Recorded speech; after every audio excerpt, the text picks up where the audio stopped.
Colomba de Prosper Mérimée, partie 3 du livre audio, chapitre 12. Orso trouva Colomba un peu alarmée de sa longue absence. Mais, en le voyant, elle reprit cet air de sérénité triste qui était son expression habituelle. Pendant le repas du soir, ils ne parlèrent que de choses indifférentes, et Orso, enhardi par l'air calme de sa sœur, lui raconta sa rencontre avec les bandits et hasarda même quelques plaisanteries sur l'éducation morale et religieuse que recevait la petite Chilina par les soins de son oncle et de son honorable collègue, le sieur Castriconi. « Brandolaccio est un honnête homme, dit Colomba, mais pour Castriconi, j'ai entendu dire que c'était un homme sans principe. »« Je crois, dit Orso, qu'il vaut tout autant que Brandolaccio, et Brandolaccio autant que lui. L'un et l'autre sont en guerre ouverte avec la société. Un premier crime les entraîne chaque jour à d'autres crimes. Et pourtant, ils ne sont peut-être pas aussi coupables que bien des gens qui n'habitent pas le maquis. » Un éclair de joie brilla sur le front de sa sœur. « Oui, poursuivit Orso, ces misérables ont de l'honneur à leur manière. C'est un préjugé cruel et non une basse cupidité qui les a jetés dans la vie qu'ils mènent. » Il y eut un moment de silence. « Mon frère, dit Colomba en lui versant du café, vous savez peut-être que Charles-Baptiste Pietri est mort la nuit passée ?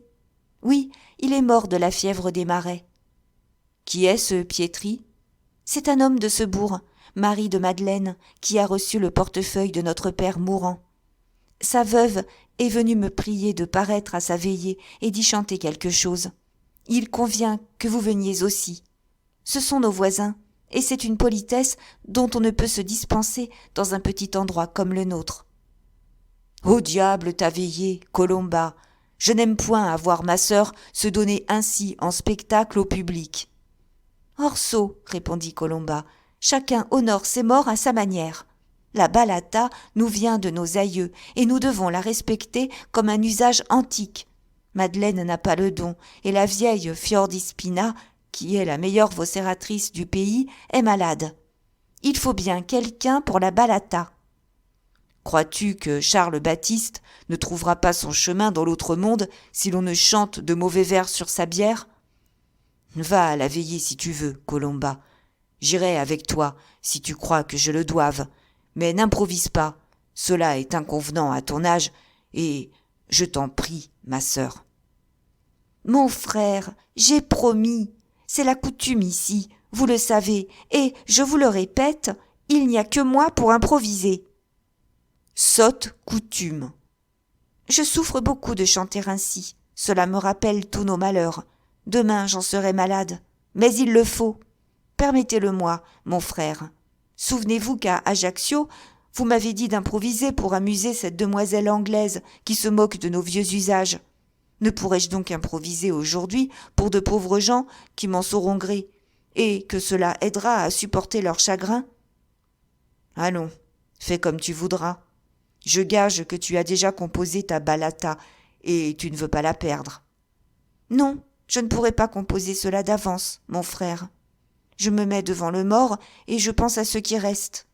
Les larmes me viennent aux yeux et alors je chante ce qui me vient à l'esprit. » Tout cela était dit avec une simplicité telle qu'il était impossible de supposer le moindre amour-propre poétique chez la signorina Colomba.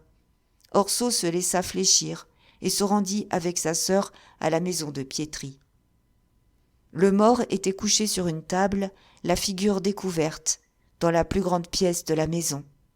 Portes et fenêtres étaient ouvertes, et plusieurs cierges brûlaient autour de la table.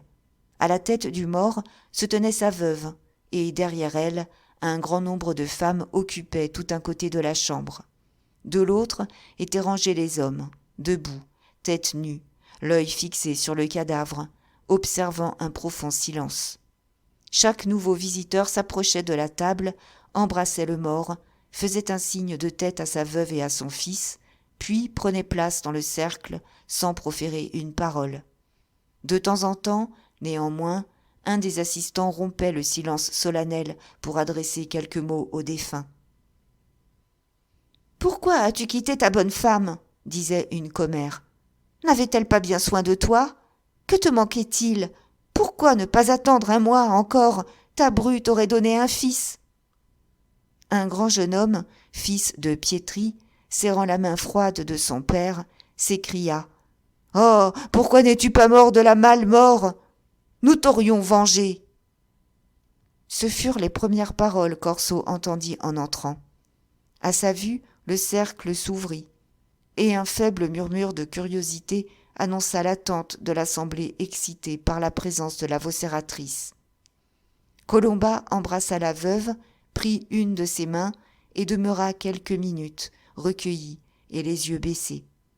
Puis elle rejeta son mezzaro en arrière, regarda fixement le mort et, penchée sur ce cadavre, presque aussi pâle que lui, elle commença de la sorte.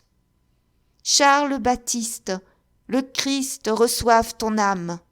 Vivre, c'est souffrir. Tu vas dans un lieu où il n'y a ni soleil ni froidure. Tu n'as plus besoin de ta serpe, ni de ta lourde pioche. Plus de travail pour toi. Désormais, tous tes jours sont des dimanches. Charles Baptiste, le Christ est ton âme. Ton fils gouverne ta maison. J'ai vu tomber le chêne, desséché par le libeccio. J'ai cru qu'il était mort. Je suis repassé, et sa racine avait poussé un rejeton. Le rejeton est devenu un chêne. Ô vaste ombrage! Sous ces fortes branches, Madelé, repose-toi, et pense au chêne qui n'est plus. Ici, Madeleine commença à sangloter tout haut, et 2 ou 3 hommes qui, dans l'occasion, auraient tiré sur des chrétiens avec autant de sang-froid que sur des perdrix, se mirent à essuyer de grosses larmes sur leurs joues basanées. Colomba continua de la sorte pendant quelque temps, s'adressant tantôt aux défunts, tantôt à sa famille, quelquefois par une prosopopée fréquente dans les balatas, faisant parler le mort lui-même pour consoler ses amis ou leur donner des conseils. À mesure qu'elle improvisait, sa figure prenait une expression sublime. Son teint se colorait d'un rose transparent qui faisait ressortir davantage l'éclat de ses dents et le feu de ses prunelles dilatées. C'était la Pythonisse sur son trépied. Sauf quelques soupirs, quelques sanglots étouffés, on n'eût pas entendu le plus léger murmure dans la foule qui se pressait autour d'elle. Bien que moins accessible qu'un autre à cette poésie sauvage, Orso se sentit bientôt atteint par l'émotion générale. Retiré dans un coin obscur de la salle, il pleura comme pleurait le fils de Piétri. Tout à coup, un léger mouvement se fit dans l'auditoire. Le cercle s'ouvrit, et plusieurs étrangers entrèrent. Au respect qu'on leur montra, à l'empressement qu'on mit à leur faire place, il était évident que c'étaient des gens d'importance dont la visite honorait singulièrement la maison. Cependant, par respect pour la balata, personne ne leur adressa la parole. Celui qui était entré le premier paraissait avoir une 40aine d'années. Son habit noir, son ruban rouge à rosette, l'air d'autorité et de confiance qu'il portait sur sa figure faisaient d'abord deviner le préfet. Derrière lui venait un vieillard voûté, au teint bilieux, cachant mal sous des lunettes vertes un regard timide et inquiet. Il avait un habit noir trop large pour lui et qui, bien que tout neuf encore, avait été évidemment fait plusieurs années auparavant. Toujours à côté du préfet, on eût dit qu'il voulait se cacher dans son ombre.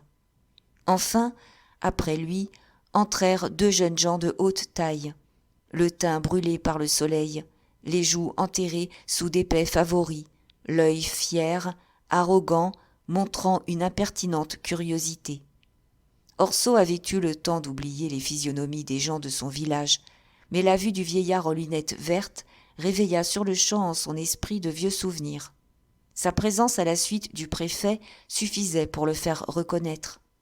C'était l'avocat Barissini, le maire de Pietranera, qui venait avec ses 2 fils donner au préfet la représentation d'une balata.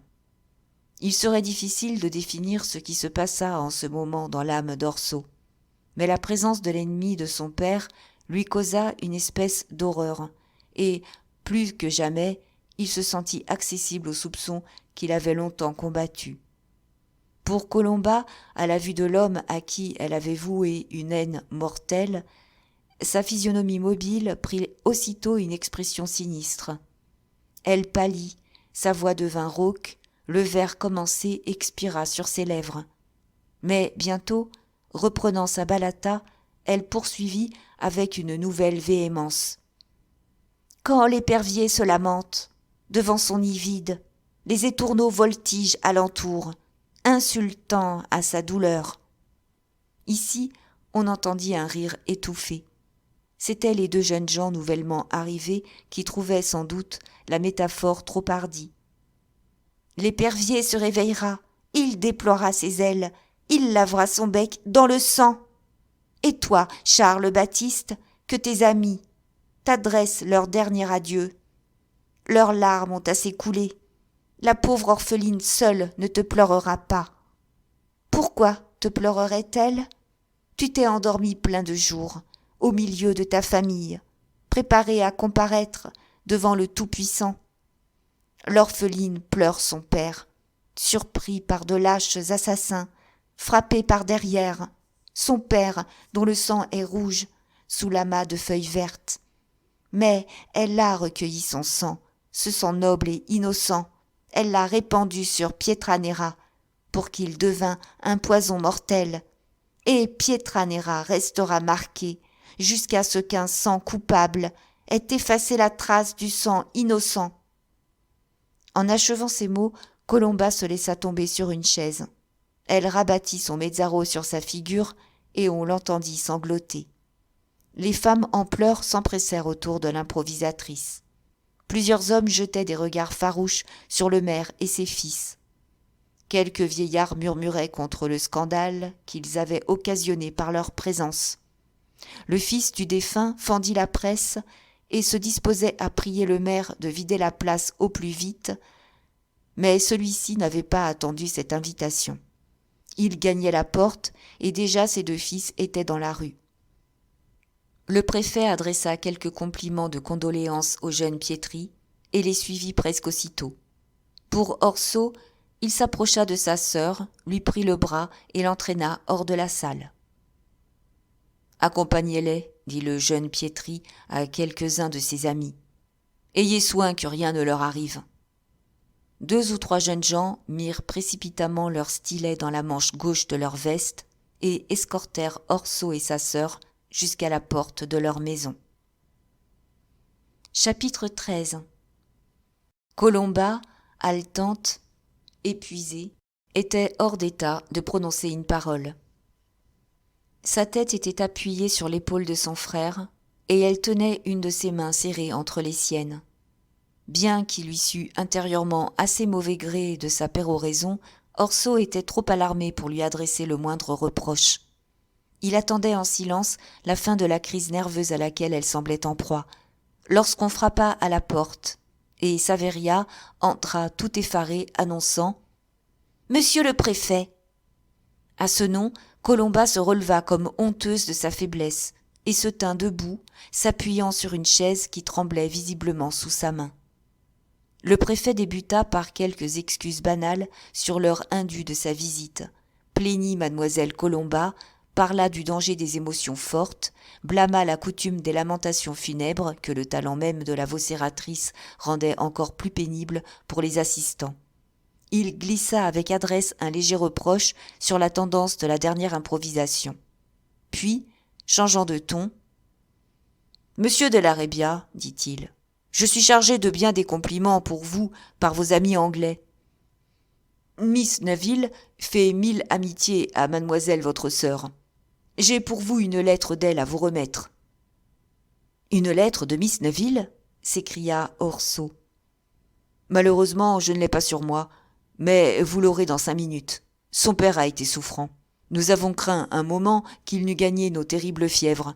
Heureusement, le voilà hors d'affaire, et vous en jugerez par vous-même, car vous le verrez bientôt, j'imagine. » Miss Neville a dû être bien inquiète. Par bonheur, elle n'a connu le danger que lorsqu'il était déjà loin. Monsieur de la Rébia, Miss Neville, m'a beaucoup parlé de vous et de mademoiselle votre sœur. » Orso s'inclina. Elle a beaucoup d'amitié pour vous deux. Sous un extérieur plein de grâce, sous une apparence de légèreté, elle cache une raison parfaite. C'est une charmante personne, dit Orso. C'est presque à sa prière que je viens ici, monsieur. Personne ne connaît mieux que moi une fatale histoire que je voudrais bien n'être pas obligé de vous rappeler.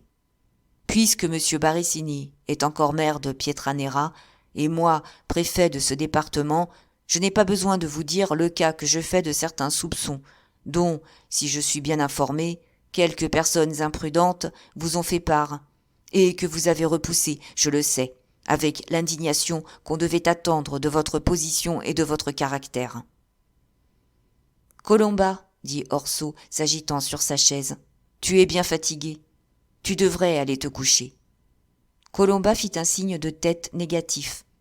Elle avait repris son calme habituel et fixait des yeux ardents sur le préfet. Monsieur Barissini, continua le préfet, désirerait vivement voir cesser cette espèce d'inimitié, c'est-à-dire cet état d'incertitude où vous vous trouvez l'un vis-à-vis de l'autre. Pour ma part, je serais enchanté de vous voir établir avec lui les rapports que doivent avoir ensemble des gens faits pour s'estimer. Monsieur, interrompit Orso d'une voix émue, je n'ai jamais accusé l'avocat Barissini d'avoir assassiné mon père, mais il a fait une action qui m'empêchera toujours d'avoir aucune relation avec lui. Il a supposé une lettre menaçante, au nom d'un certain bandit. Du moins, il l'a sourdement attribuée à mon père. Cette lettre, enfin, monsieur, a probablement été la cause indirecte de sa mort. Le préfet se recueillit un instant. Que monsieur votre père l'ait cru, lorsque, emporté par la vivacité de son caractère, il plaidait contre monsieur Barissini, la chose est excusable. Mais, de votre part, un semblable aveuglement n'est plus permis. Réfléchissez donc que Barissini n'avait point intérêt à supposer cette lettre. Je ne vous parle pas de son caractère. Vous ne le connaissez point. Vous êtes prévenu contre lui. Mais vous ne supposez pas qu'un homme connaissant les lois... Mais, monsieur, dit Orso en se levant, veuillez songer que me dire que cette lettre n'est pas l'ouvrage de monsieur Barissini, c'est l'attribuer à mon père. Son honneur, monsieur, est le mien. Personne plus que moi, monsieur, poursuivit le préfet, n'est convaincu de l'honneur du colonel Della Rebbia. Mais l'auteur de cette lettre est connu maintenant. Qui ? S'écria Colomba, s'avançant vers le préfet. Un misérable, coupable de plusieurs crimes. De ces crimes que vous ne pardonnez pas, vous autres Corses. Un voleur, un certain Tommaso Bianchi, à présent détenu dans les prisons de Bastia, a révélé qu'il était l'auteur de cette fatale lettre. « Je ne connais pas cet homme, » dit Orso. « Quel aurait pu être son but ?»« C'est un homme de ce pays, » dit Colomba, « frère d'un ancien meunier à nous. C'est un méchant et un menteur, indigne qu'on le croie. » Vous allez voir, continua le préfet, l'intérêt qu'il avait dans l'affaire. Le meunier dont parle mademoiselle votre sœur. Il se nommait, je crois, Théodore, tenait à loyer du colonel un moulin sur le cours d'eau dont monsieur Barissini contestait la possession à monsieur votre père. Le colonel, généreux à son habitude, ne tirait presque aucun profit de son moulin. Or, Tommaso a cru que, si monsieur Barissini obtenait le cours d'eau, il aurait un loyer considérable à lui payer, car on sait que monsieur Barissini aime assez l'argent. Bref, pour obliger son frère, Tommaso a contrefait la lettre du bandit. Et voilà toute l'histoire. Vous savez que les liens de famille sont si puissants en Corse qu'ils entraînent quelquefois au crime. Veuillez prendre connaissance de cette lettre que m'écrit le procureur général. Elle vous confirmera ce que je viens de vous dire. Orso parcourut la lettre qui relatait en détail les aveux de Tommaso et Colomba lisait en même temps par-dessus l'épaule de son frère. Lorsqu'elle eut fini, elle s'écria « Orlanduccio Barissini est allé à Bastia il y a 1 mois, lorsqu'on a su que mon frère allait revenir. Il aura vu Tommaso et lui aura acheté ce mensonge. » « Mademoiselle, dit le préfet avec impatience, vous expliquez tout par des suppositions odieuses. Est-ce le moyen de découvrir la vérité ? Vous, monsieur, vous êtes de sang-froid. Dites-moi, que pensez-vous maintenant ? Croyez-vous, comme mademoiselle, qu'un homme qui n'a qu'une condamnation assez légère à redouter se charge de gaieté de cœur d'un crime de faux pour obliger quelqu'un qu'il ne connaît pas ? Orso relut la lettre du procureur général, pesant chaque mot avec une attention extraordinaire, car, depuis qu'il avait vu l'avocat Barissini, il se sentait plus difficile à convaincre qu'il ne l'eût été quelques jours auparavant. Enfin, il se vit contraint d'avouer que l'explication lui paraissait satisfaisante. Mais Colomba s'écria avec force. « Tommaso Bianchi est un fourbe. Il ne sera pas condamné ou il s'échappera de prison. J'en suis sûr. » Le préfet haussa les épaules. « Je vous ai fait part, monsieur, dit-il, des renseignements que j'ai reçus. Je me retire et je vous abandonne à vos réflexions. J'attendrai que votre raison vous ait éclairé, et j'espère qu'elle sera plus puissante que les suppositions de votre sœur. » Orso, après quelques paroles pour excuser Colomba, répéta qu'il croyait maintenant que Tommaso était le seul coupable. Le préfet s'était levé pour sortir. « S'il n'était pas si tard, dit-il, je vous proposerais de venir avec moi prendre la lettre de Miss Neville. Par la même occasion, vous pourriez dire à M. Barissini ce que vous venez de me dire, et tout serait fini. »« Jamais Orso della Rebbia n'entrera chez un Barissini !» s'écria Colomba avec impétuosité. « Mademoiselle est le titinaggiò de la famille, à ce qu'il paraît, » dit le préfet d'un air de raillerie. « Monsieur, dit Colomba d'une voix ferme, on vous trompe. Vous ne connaissez pas l'avocat. C'est le plus rusé, le plus fourbe des hommes. Je vous en conjure. Ne faites pas faire à Orso une action qui le couvrirait de honte. »« Colomba !» s'écria Orso. « La passion te fait déraisonner. »« Orso ! Orso ! Par la cassette que je vous ai remise, je vous en supplie, écoutez-moi. Entre vous et les Barissini, il y a du sang. Vous n'irez pas chez eux. »« Ma sœur !»« Non, mon frère. Vous n'irez point, ou je quitterai cette maison, et vous ne me reverrez plus. Orso, ayez pitié de moi. » Et elle tomba à genoux. « Je suis désolé, dit le préfet, de voir mademoiselle Della Rebbia si peu raisonnable. Vous la convaincrez, j'en suis sûr. » Il entr'ouvrit la porte et s'arrêta, paraissant attendre qu'Orso le suivît. « Je ne puis la quitter maintenant, dit Orso. Demain, si... »« Je pars de bonne heure, dit le préfet. »« Au moins, mon frère, s'écria Colomba, les mains jointes, attendez jusqu'à demain matin. Laissez-moi revoir les papiers de mon père. Vous ne pouvez me refuser cela. »« Eh bien, tu les verras ce soir, mais au moins tu ne me tourmenteras plus ensuite avec cette haine extravagante. Mille pardons, monsieur le préfet, je me sens moi-même si mal à mon aise. Il vaut mieux que ce soit demain. »« La nuit porte conseil, dit le préfet en se retirant. J'espère que demain, toutes vos irrésolutions auront cessé. »« Saveria, s'écria Colomba, prends la lanterne et accompagne monsieur le préfet. Il te remettra une lettre pour mon frère. » Elle ajouta quelques mots que Saveria seule entendit. « Colomba, dit Orso lorsque le préfet fut parti, tu m'as fait beaucoup de peine. Te refuseras-tu donc toujours à l'évidence ? » « Vous m'avez donné jusqu'à demain, répondit-elle. J'ai bien peu de temps, mais j'espère encore. » Puis elle prit un trousseau de clés et courut dans une chambre de l'étage supérieur. Là, on l'entendit ouvrir précipitamment des tiroirs et fouiller dans un secrétaire où le colonel Della Rebbia enfermait autrefois ses papiers importants. Chapitre 14. Saveria fut longtemps absente, et l'impatience d'Orso était à son comble lorsqu'elle reparut enfin, tenant une lettre et suivie de la petite Chilina qui se frottait les yeux, car elle avait été réveillée de son premier somme. « Enfant, dit Orso, que viens-tu faire ici à cette heure ?»« Mademoiselle me demande, répondit Chilina. »« Que diable lui veut-elle » pensa Orso, mais il se hâta de décacheter la lettre de Miss Lydia et, pendant qu'il lisait, Chilina montait auprès de sa sœur. « Mon père a été un peu malade, monsieur, disait Miss Neville, et il est d'ailleurs si paresseux pour écrire que je suis obligée de lui servir de secrétaire. L'autre jour, Vous savez qu'il s'est mouillé les pieds sur le bord de la mer, au lieu d'admirer le paysage avec nous, et il n'en faut pas davantage pour donner la fièvre dans votre charmante île. Je vois d'ici la mine que vous faites. Vous cherchez sans doute votre stylet, mais j'espère que vous n'en avez plus. Donc, mon père a eu un peu la fièvre, et moi beaucoup de frayeur. Le préfet, que je persiste à trouver très aimable, nous a donné un médecin fort aimable aussi, qui en 2 jours nous a tirés de peine. L'accès n'a pas reparu, et mon père veut retourner à la chasse. Mais je la lui défends encore. Comment avez-vous trouvé votre château des montagnes? Votre tour du Nord est-elle toujours à la même place? Y a-t-il bien des fantômes?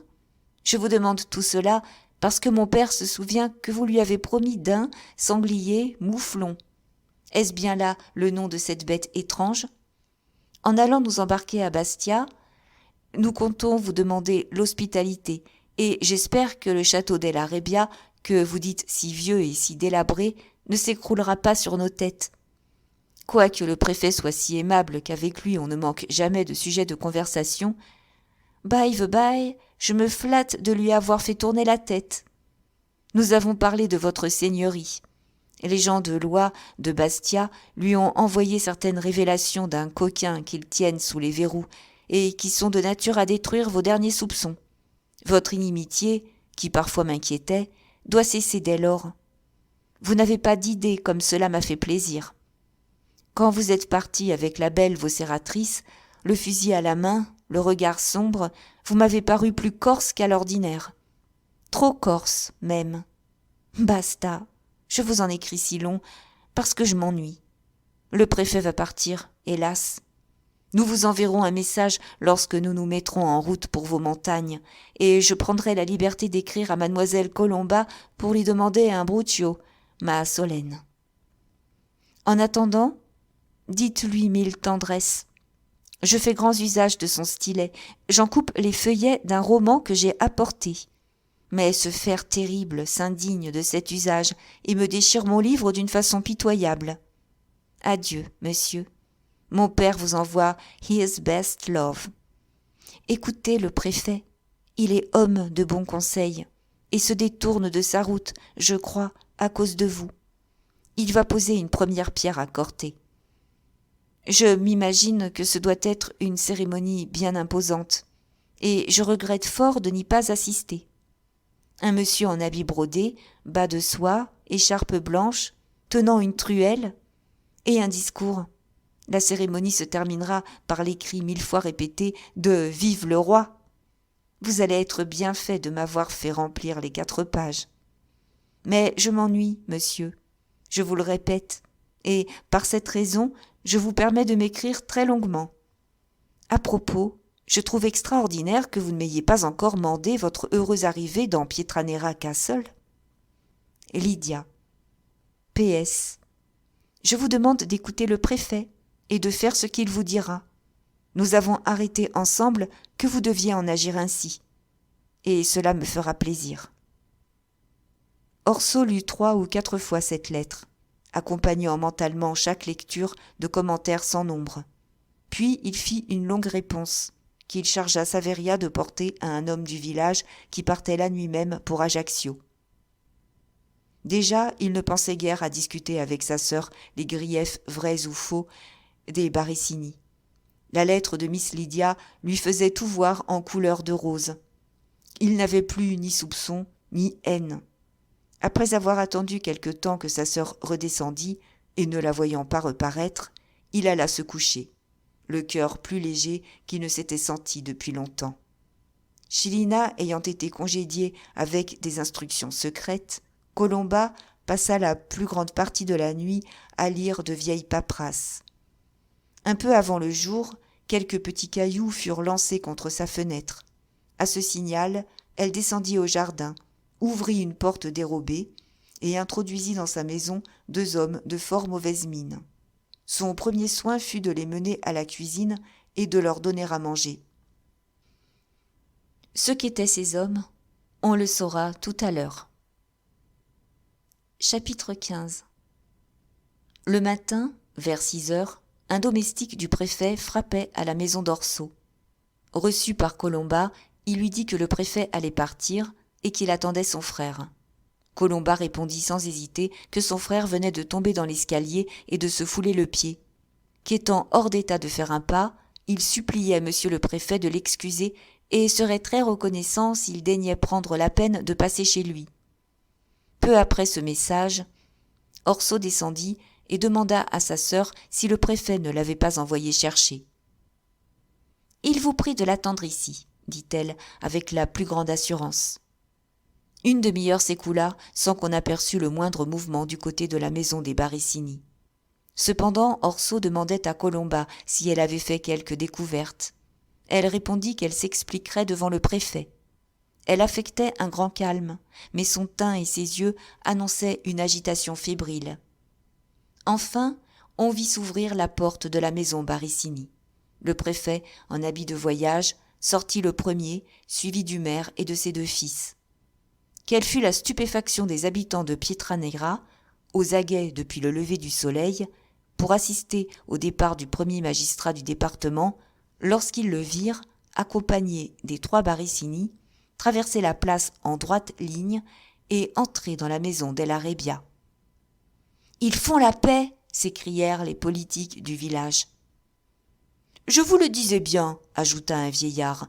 « Orso Antonio a trop vécu sur le continent pour faire les choses comme un homme de cœur. » Pourtant, répondit un rébbianiste, remarquez que ce sont les Barissini qui viennent le trouver. Ils demandent grâce. C'est le préfet qui les a tous emboblinés, répliqua le vieillard. On n'a plus de courage aujourd'hui, et les jeunes gens se soucient du sang de leur père comme s'ils étaient tous des bâtards. Le préfet ne fut pas médiocrement surpris de trouver Orso debout et marchant sans peine. En 2 mots, Colomba s'accusa de son mensonge et lui en demanda pardon. « Si vous aviez demeuré ailleurs, monsieur le préfet, dit-elle, mon frère serait allé hier vous présenter ses respects. » Orso se confondait en excuses, protestant qu'il n'était pour rien dans cette ruse ridicule dont il était profondément mortifié. Le préfet et le vieux Barissini parurent croire à la sincérité de ses regrets, justifiés d'ailleurs par sa confusion et les reproches qu'il adressait à sa sœur. Mais les fils du maire ne parurent pas satisfaits. « On se moque de nous, » dit Orlanduccio, assez haut pour être entendu. « Si ma sœur me jouait de ses tours, dit Vincentello, je lui ôterais bien vite l'envie de recommencer. » Ces paroles et le ton dont elles furent prononcées déplurent à Orso et lui firent perdre un peu de sa bonne volonté. Il échangea avec les jeunes Barissini des regards où ne se peignait nulle bienveillance.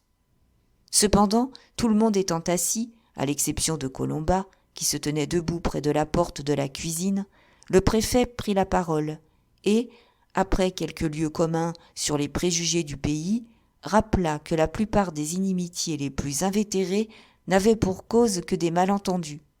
Puis, s'adressant au maire, il lui dit que M. Della Rebbia n'avait jamais cru que la famille Barissini eût pris une part directe ou indirecte dans l'événement déplorable qui l'avait privé de son père. Qu'à la vérité, il avait conservé quelques doutes relatifs à une particularité du procès qui avait existé entre les 2 familles, que ce doute s'excusait par la longue absence de M. Orso et la nature des renseignements qu'il avait reçus, qu'éclairé maintenant par des révélations récentes, il se tenait pour complètement satisfait et désirait établir avec M. Barissini et ses fils des relations d'amitié et de bon voisinage. Orso s'inclina d'un air contraint. M. Barissini balbutia quelques mots que personne n'entendit. Ses fils regardèrent les poutres du plafond. Le préfet, continuant sa harangue, allait adresser à Orso la contrepartie de ce qu'il venait de débiter à M. Barissini, lorsque Colomba, tirant de dessous son fichu quelques papiers, s'avança gravement entre les parties contractantes. « Ce serait avec un bien vif plaisir, dit-elle, que je verrais finir la guerre entre nos 2 familles. Mais pour que la réconciliation soit sincère, il faut s'expliquer et ne rien laisser dans le doute. Monsieur le préfet, la déclaration de Tommaso Bianchi m'était à bon droit suspecte, venant d'un homme aussi mal famé. J'ai dit que vos fils, peut-être, avaient vu cet homme dans la prison de Bastia. »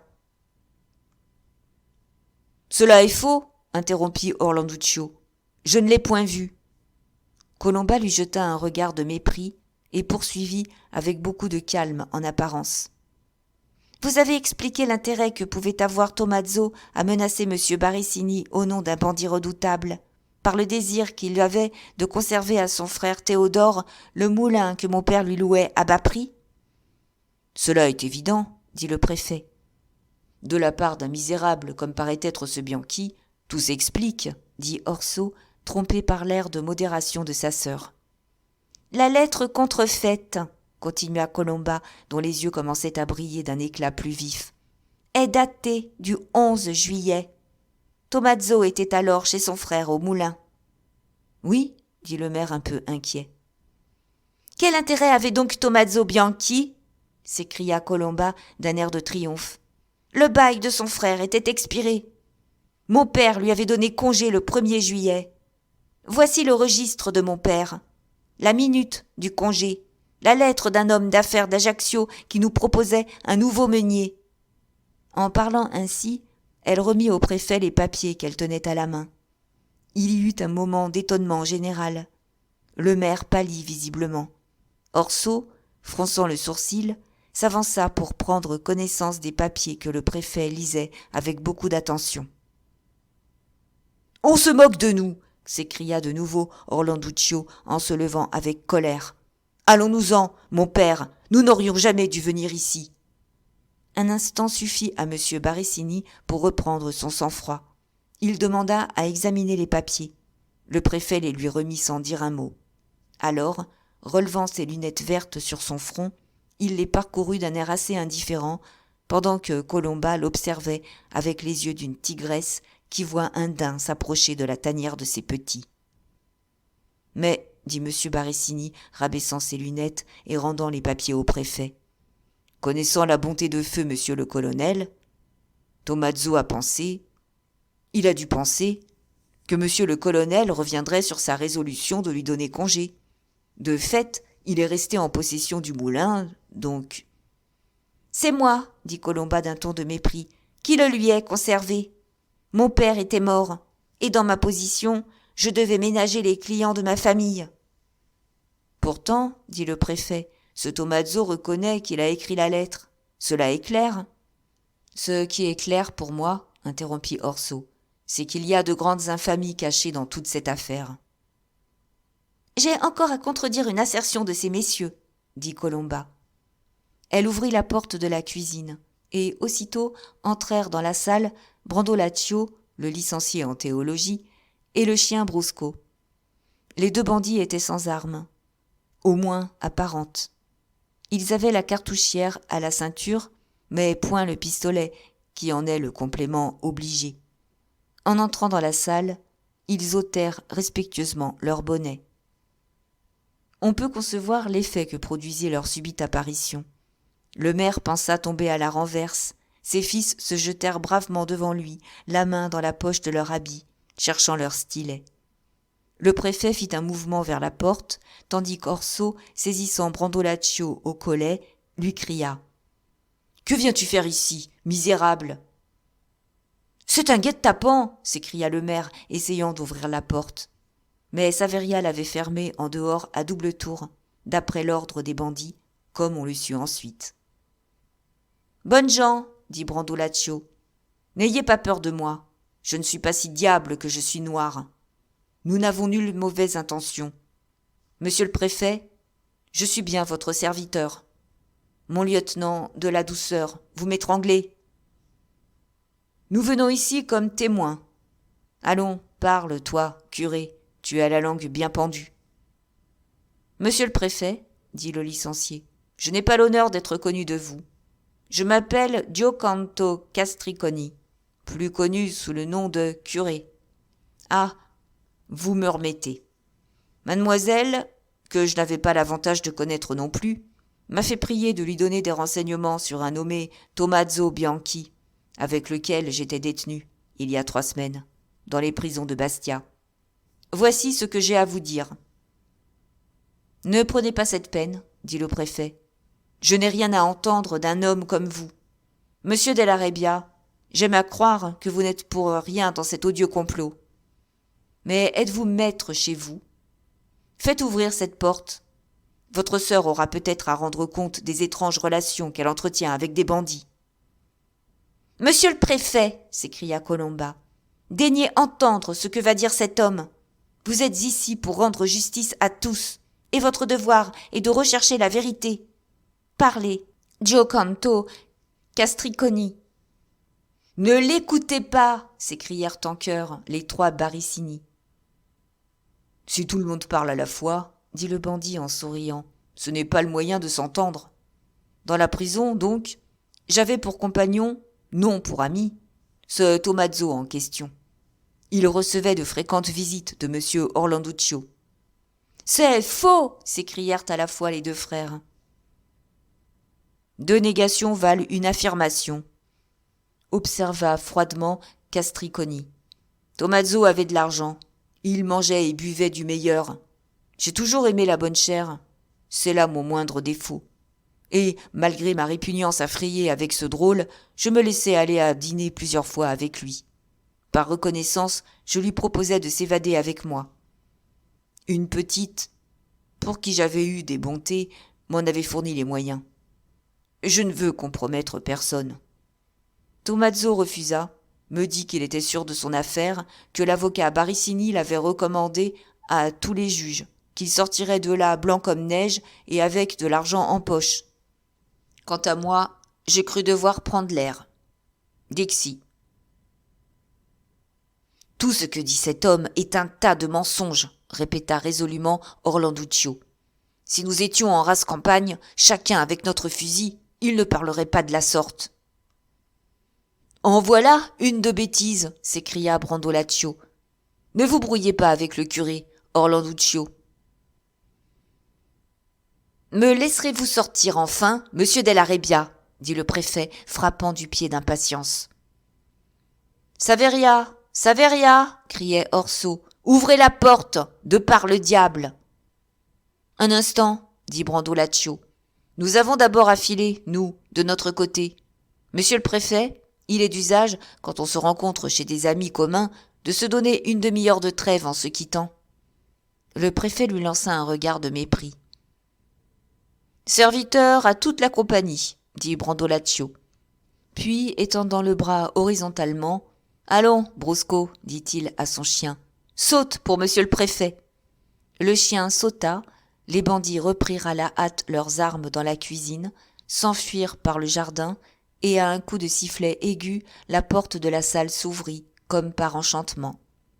« Monsieur Barricini, dit Orso avec une fureur concentrée, je vous tiens pour un faussaire. Dès aujourd'hui, j'enverrai ma plainte contre vous au procureur du roi, pour faux et pour complicité avec Bianchi. Peut-être aurai-je encore une plainte plus terrible à porter contre vous.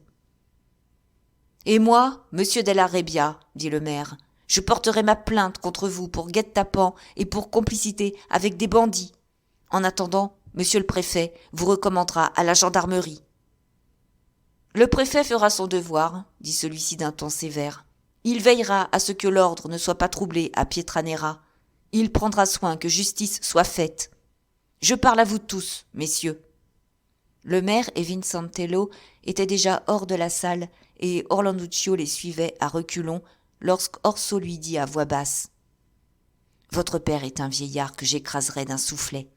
C'est à vous que j'en destine, à vous et à votre frère. » Pour réponse, Orlanduccio tira son stylet et se jeta sur Orso comme un furieux. Mais, avant qu'il pût faire usage de son arme, Colomba lui saisit le bras qu'elle tordit avec force, pendant qu'Orso, le frappant du poing au visage, le fit reculer quelques pas et heurter rudement contre le chambranle de la porte. Le stylet échappa de la main d'Orlanduccio, mais Vincentello avait le sien et rentrait dans la chambre, lorsque Colomba, sautant sur un fusil, lui prouva que la partie n'était pas égale. En même temps, le préfet se jeta entre les combattants. « À bientôt, Ors Anton !»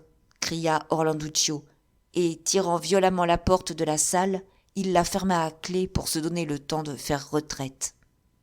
Orso et le préfet demeurèrent un quart d'heure sans parler. chacun à un bout de la salle. Colomba, l'orgueil du triomphe sur le front, les considérait tour à tour, appuyés sur le fusil qui avait décidé de la victoire. « Quel pays! Quel pays !» s'écria enfin le préfet en se levant impétueusement. « Monsieur Della Rebbia, vous avez eu tort. Je vous demande votre parole d'honneur de vous abstenir de toute violence et d'attendre que la justice décide dans cette maudite affaire. » « Oui, monsieur le préfet, j'ai eu tort de frapper ce misérable. Mais enfin, j'ai frappé, et je ne puis lui refuser la satisfaction qu'il m'a demandée. »« Eh non, il ne veut pas se battre avec vous. Mais s'il vous assassine, vous avez bien fait tout ce qu'il fallait pour cela. »« Nous nous garderons, » dit Colomba. « Orlanduccio, dit Orso, me paraît un garçon de courage, et j'augure mieux de lui, monsieur le préfet. Il a été prompt à tirer son stylet, mais à sa place, j'en aurais peut-être agi de même, et je suis heureux que ma sœur n'ait pas un poignet de petite maîtresse. »« Vous ne vous battrez pas, s'écria le préfet. Je vous le défends. Permettez-moi de vous dire, monsieur, qu'en matière d'honneur, je ne reconnais d'autre autorité que celle de ma conscience. Je vous dis que vous ne vous battrez pas. Vous pouvez me faire arrêter, monsieur, c'est-à-dire si je me laisse prendre. Mais si cela arrivait, vous ne feriez que différer une affaire maintenant inévitable. Vous êtes homme d'honneur, monsieur le préfet, et vous savez bien qu'il n'en peut être autrement. »« Si vous faisiez arrêter mon frère, ajouta Colomba, la moitié du village prendrait son parti, et nous verrions une belle fusillade. »« Je vous préviens, monsieur, dit Orso, et je vous supplie de ne pas croire que je fais une bravade. Je vous préviens que, si monsieur Barissini abuse de son autorité de maire pour me faire arrêter, je me défendrai. »« Dès aujourd'hui, dit le préfet, monsieur Barissini est suspendu de ses fonctions. Il se justifiera, je l'espère. Tenez, monsieur, vous m'intéressez. Ce que je vous demande est bien peu de choses. Restez chez vous tranquille jusqu'à mon retour de Corté. Je ne serai que 3 jours absent. Je reviendrai avec le procureur du roi et nous débrouillerons alors complètement cette triste affaire. Me promettez-vous de vous abstenir jusque-là de toute hostilité ? Je ne puis le promettre, monsieur, si, comme je le pense, Orlanduccio me demande une rencontre. »« Comment ? Monsieur Della Rebbia, vous, militaire français, vous voulez vous battre avec un homme que vous soupçonnez d'un faux ? » ?»« Je l'ai frappé, monsieur. Mais si vous aviez frappé un galérien et qu'il vous en demanda raison, vous vous battriez donc avec lui ? Allons, monsieur Orso. Eh bien, je vous demande encore moins, ne cherchez pas Orlanduccio. Je vous permets de vous battre s'il vous demande un rendez-vous. Il m'en demandera, je n'en doute point, mais je vous promets de ne pas lui donner d'autres soufflets pour l'engager à se battre. »« Quel pays !» répétait le préfet en se promenant à grands pas. « Quand donc reviendrai-je en France ?»« Monsieur le préfet, dit Colomba de sa voix la plus douce, il se fait tard. Nous feriez-vous l'honneur de déjeuner ici ? » Le préfet ne put s'empêcher de rire. « Je suis demeuré déjà trop longtemps ici. Cela ressemble à de la partialité. Et cette maudite pierre, il faut que je parte. Mademoiselle Della Rebbia, que de malheurs vous avez préparé peut-être aujourd'hui. Au moins, monsieur le préfet, vous rendrez à ma sœur la justice de croire que ses convictions sont profondes.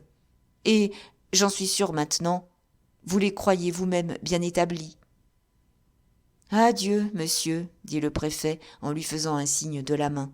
Je vous préviens que je vais donner l'ordre au brigadier de gendarmerie de suivre toutes vos démarches. » Lorsque le préfet fut sorti, « Orso, dit Colomba, vous n'êtes point ici sur le continent. Orlanduccio n'entend rien à vos duels. Et, d'ailleurs, ce n'est pas de la mort d'un brave que ce misérable doit mourir. »« Colomba, ma bonne, tu es la femme forte. Je t'ai de grandes obligations pour m'avoir sauvé un bon coup de couteau. Donne-moi ta petite main que je la baise. Mais, vois-tu, laisse-moi faire. Il y a certaines choses que tu n'entends pas. Donne-moi à déjeuner, et aussitôt que le préfet se sera mis en route, Fais-moi venir la petite Chilina qui paraît s'acquitter à merveille des commissions qu'on lui donne. J'aurais besoin d'elle pour porter une lettre. » Pendant que Colomba surveillait les apprêts du déjeuner, Orso monta dans sa chambre et écrivit le billet suivant. « Vous devez être pressé de me rencontrer. Je ne le suis pas moins. Demain matin, nous pourrons nous trouver à 6 heures dans la vallée d'Aquaviva. Je suis très adroit au pistolet et je ne vous propose pas cette arme. On dit que vous tirez bien le fusil. Prenons chacun un fusil à 2 coups. Je viendrai accompagné d'un homme de ce village. Si votre frère veut vous accompagner, prenez un second témoin et prévenez-moi. Dans ce cas seulement, j'aurai 2 témoins. Orso Antonio della Rebbia. » Le préfet, après être resté 1 heure chez l'adjoint du maire, après être entré pour quelques minutes chez les Barissini, partit pour Corte, escorté d'un seul gendarme. Un quart d'heure après, Chilina porta la lettre qu'on vient de lire et la remit à Orlanduccio en propres mains. La réponse se fit attendre et ne vint que dans la soirée. Elle était signée de M. Barissini père et il annonçait à Orso qu'il déférait au procureur du roi la lettre de menace adressée à son fils. « Fort de ma conscience, ajoutait-il en terminant, j'attends que la justice ait prononcé sur vos calomnies. » Cependant, 5 ou 6 bergers mandés par Colomba arrivèrent pour garnisonner la tour des Della Rebbia. Malgré les protestations d'Orso, on pratiqua des archères aux fenêtres donnant sur la place, et toute la soirée il reçut des offres de services de différentes personnes du bourg. Une lettre arriva même du théologien bandit, qui promettait, en son nom et en celui de Brandolaccio, d'intervenir si le maire se faisait assister de la gendarmerie. Il finissait par ce post-scriptum. « Oserais-je vous demander ce que pense monsieur le préfet de l'excellente éducation que mon ami donne au chien Brusco ? Après Chilina, je ne connais pas d'élève plus docile et qui montre de plus heureuses dispositions. » Chapitre 16. Le lendemain se passa sans hostilité. De part et d'autre, on se tenait sur la défensive. Orso ne sortit pas de sa maison et la porte des Barissini resta constamment fermée. On voyait les 5 gendarmes laissés en garnison à Pietranera se promener sur la place ou aux environs du village, assistés du garde champêtre, seul représentant de la milice urbaine. L'adjoint ne quittait pas son écharpe, mais, sauf les archérés aux fenêtres des 2 maisons ennemies, rien n'indiquait la guerre. Un Corse seul aurait remarqué que, sur la place, autour du chêne vert, on ne voyait que des femmes. À l'heure du souper, Colomba montra d'un air joyeux à son frère la lettre suivante qu'elle venait de recevoir de Miss Neville. « Ma chère mademoiselle Colomba, j'apprends avec bien du plaisir, par une lettre de votre frère, que vos inimitiés sont finies. Recevez-en mes compliments. Mon père ne peut plus souffrir Ajaccio depuis que votre frère n'est plus là pour parler guerre et chasser avec lui. Nous partons aujourd'hui, et nous irons coucher chez votre parente, pour laquelle nous avons une lettre. Après-demain, vers 11 heures, je viendrai vous demander à goûter de ce bruccio des montagnes, si supérieur, dites-vous, à celui de la ville. Adieu, chère mademoiselle Colomba. Votre amie, Lydia Neuville. » « Elle n'a donc pas reçu ma seconde lettre ?» s'écria Orso. « Vous voyez, par la date de la sienne, que mademoiselle Lydia devait être en route quand votre lettre est arrivée à Ajaccio. Vous lui disiez donc de ne pas venir ? Je lui disais que nous étions en état de siège.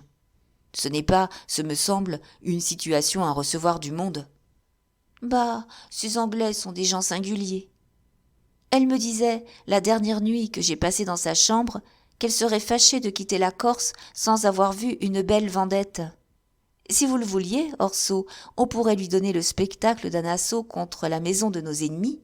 « Sais-tu, dit Orso, que la nature a eu tort de faire de toi une femme, Colomba ? Tu aurais été un excellent militaire. Peut-être. En tout cas, je vais faire mon bruccio. C'est inutile. Il faut envoyer quelqu'un pour les prévenir et les arrêter avant qu'ils se mettent en route.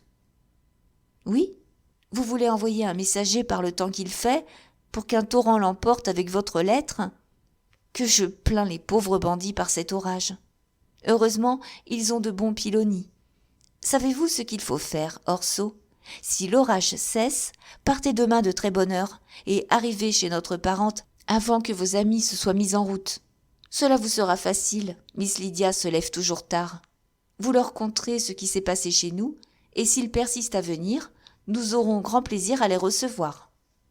Orso se hâta de donner son assentiment à ce projet, et Colomba, après quelques moments de silence, « Vous croyez peut-être, Orso, reprit-elle, que je plaisantais lorsque je vous parlais d'un assaut contre la maison Barricini?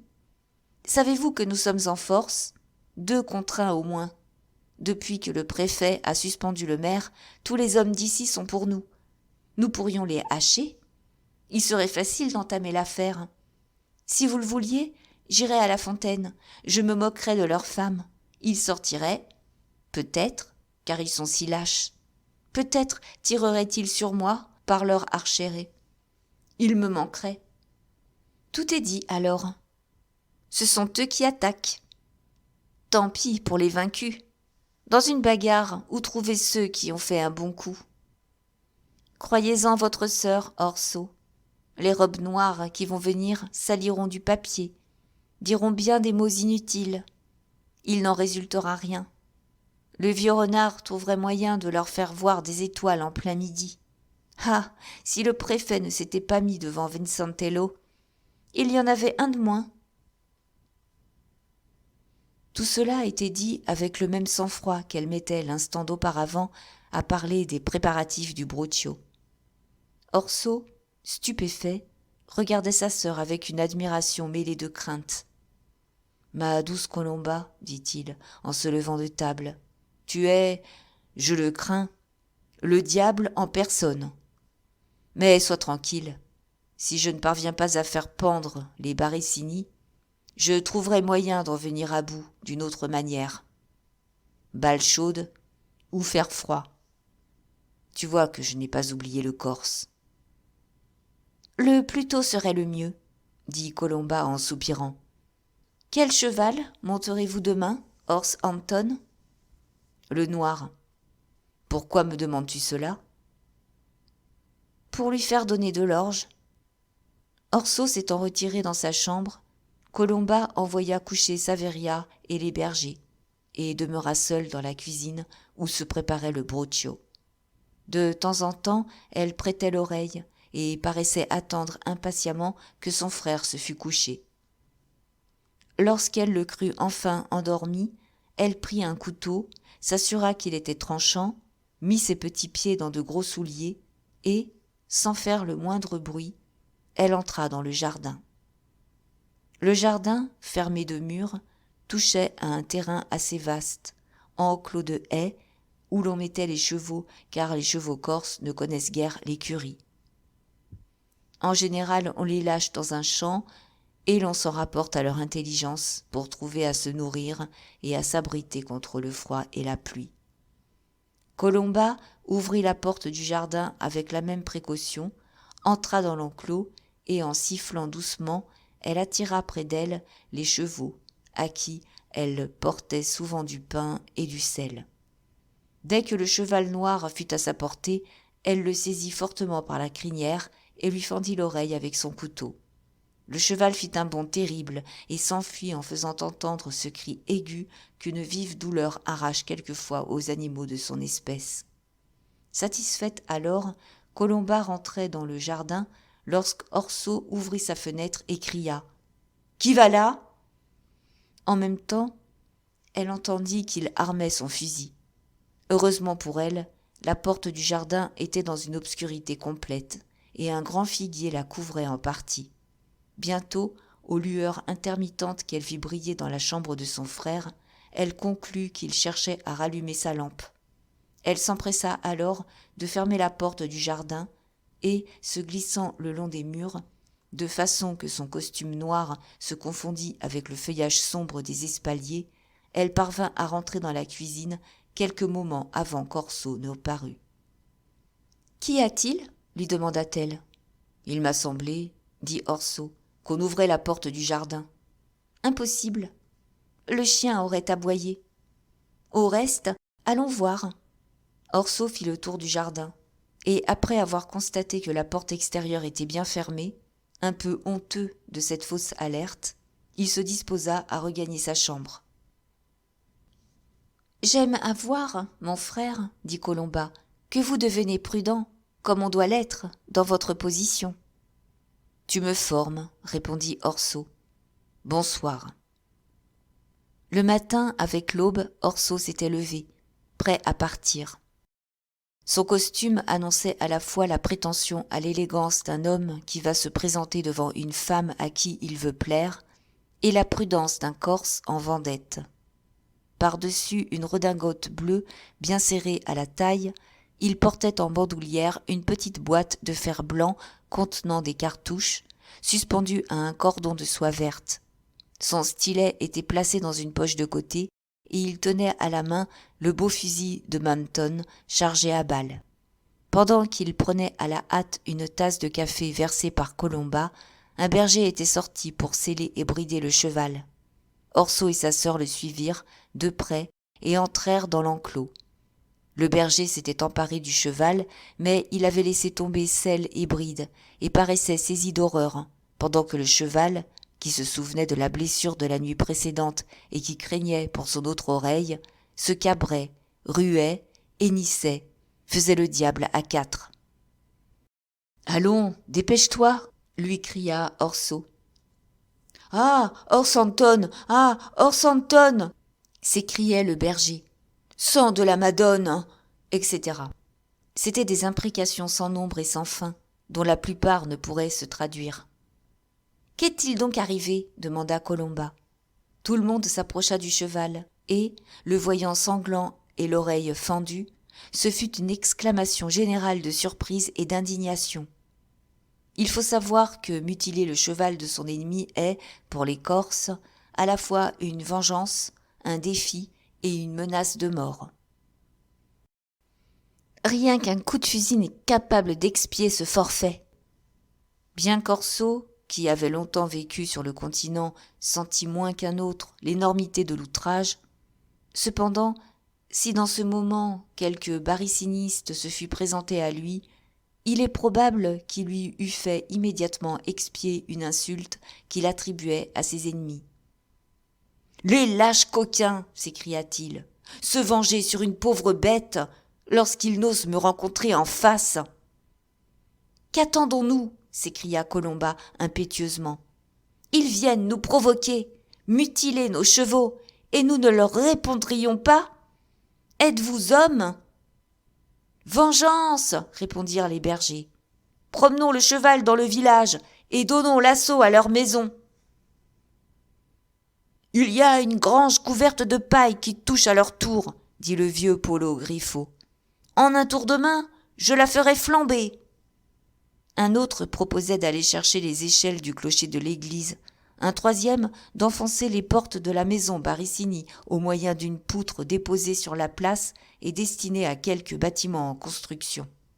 Au milieu de toutes ces voix furieuses, on entendait celle de Colomba annonçant à ses satellites qu'avant de se mettre à l'œuvre, chacun allait recevoir d'elle un grand verre d'anisette. Malheureusement, ou plutôt heureusement, l'effet qu'elle s'était promis de sa cruauté envers le pauvre cheval était perdu en grande partie pour Orso. Il ne doutait pas que cette mutilation sauvage ne fût l'œuvre d'un de ses ennemis, et c'était Orlanduccio qu'il soupçonnait particulièrement.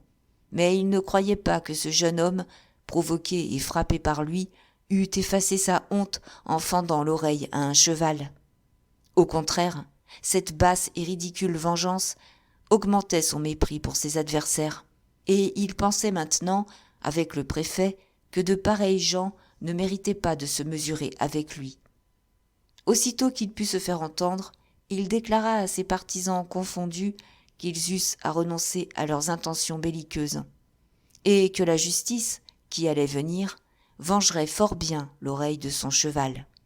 « Je suis le maître ici, » ajouta-t-il d'un ton sévère, « et j'entends qu'on m'obéisse. Le premier qui s'avisera de parler encore de tuer ou de brûler, je pourrai bien le brûler à son tour. Allons, qu'on me selle le cheval gris. »« Comment ? Orso, dit Colomba en le tirant à l'écart, vous souffrez qu'on nous insulte ? Du vivant de notre père, jamais les Barissini n'eussent osé mutiler une bête à nous. Je te promets qu'ils auront lieu de s'en repentir. Mais c'est aux gendarmes et aux geôliers à punir des misérables qui n'ont de courage que contre des animaux. Je te l'ai dit, la justice me vengera d'eux. Ou sinon, tu n'auras pas besoin de me rappeler de qui je suis fils. Patience, dit Colomba en soupirant. Souviens-toi bien, ma sœur, poursuivit Orso, que si à mon retour je trouve qu'on a fait quelques démonstrations contre les Barissini, jamais je ne le pardonnerai. Puis d'un ton plus doux, il est fort possible, fort probable même, ajouta-t-il, que je reviendrai ici avec le colonel et sa fille. Fais en sorte que leur chambre soit en ordre, que le déjeuner soit bon, enfin, que nos hôtes soient le moins mal possible. C'est très bien, Colomba, d'avoir du courage, mais il faut encore qu'une femme sache tenir une maison. Allons, embrasse-moi, sois sage. Voilà le cheval gris scellé. Orso, dit Colomba, vous ne partirez point seul. Je n'ai besoin de personne, dit Orso, et je te réponds que je ne me laisserai pas couper l'oreille. Oh, jamais je ne vous laisserai partir seul en temps de guerre. Oh, Polo Griffo, Gian France, Memo, prenez vos fusils, vous allez accompagner mon frère. Après une discussion assez vive, Orso dut se résigner à se faire suivre d'une escorte. Il prit parmi ses bergers les plus animés, ceux qui avaient conseillé le plus haut de commencer la guerre. Puis, après avoir renouvelé ses injonctions à sa sœur et aux bergers restants, il se mit en route, prenant cette fois un détour pour éviter la maison Barissini. Déjà ils étaient loin de Pietranera et marchaient de grande hâte, lorsque, au passage d'un petit ruisseau qui se perdait dans un marécage, le vieux Polo Griffo aperçut plusieurs cochons confortablement couchés dans la boue, jouissant à la fois du soleil et de la fraîcheur de l'eau. Aussitôt, ajustant le plus gros, il lui tira un coup de fusil dans la tête et le tua sur place. Les camarades du mort se levèrent et s'enfuirent avec une légèreté surprenante. Et bien que l'autre berger fît feu à son tour, ils gagnèrent sains et saufs un fourré où ils disparurent. « Imbécile !» s'écria Orso. « Vous prenez des cochons pour des sangliers !»« Non pas, Ors Anton !» répondit Polo Griffo, « mais ce troupeau appartient à l'avocat, et c'est pour lui apprendre à mutiler nos chevaux. »« Comment, coquin !» s'écria Orso, transporté de fureur. « Vous imitez les infamies de nos ennemis ? Quittez-moi, misérable, je n'ai pas besoin de vous. Vous n'êtes bon qu'à vous battre contre des cochons.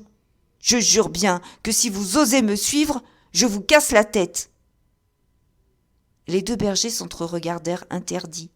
Orso donna des éperons à son cheval et disparut au galop.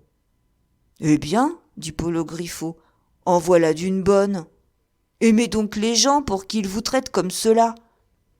Le colonel, son père, t'en a voulu parce que tu as une fois couché en joue l'avocat. Grande bête de ne pas tirer. Et le fils, tu vois ce que j'ai fait pour lui ? Il parle de me casser la tête, comme on fait d'une gourde qui ne tient plus le vin. Voilà ce qu'on apprend sur le continent, Memo. Oui, et si l'on sait que tu as tué un cochon, on te fera un procès. Et Ors Anton ne voudra pas parler au juge ni payer l'avocat. Heureusement, personne ne t'a vu. Et Sainte Néga est là pour te tirer d'affaire. Après une courte délibération, les deux bergers conclurent que le plus prudent était de jeter le porc dans une fondrière, projet qu'ils mirent à exécution, bien entendu, après avoir pris chacun quelques grillades sur l'innocente victime de la haine des Della Rebbia et des Barissini.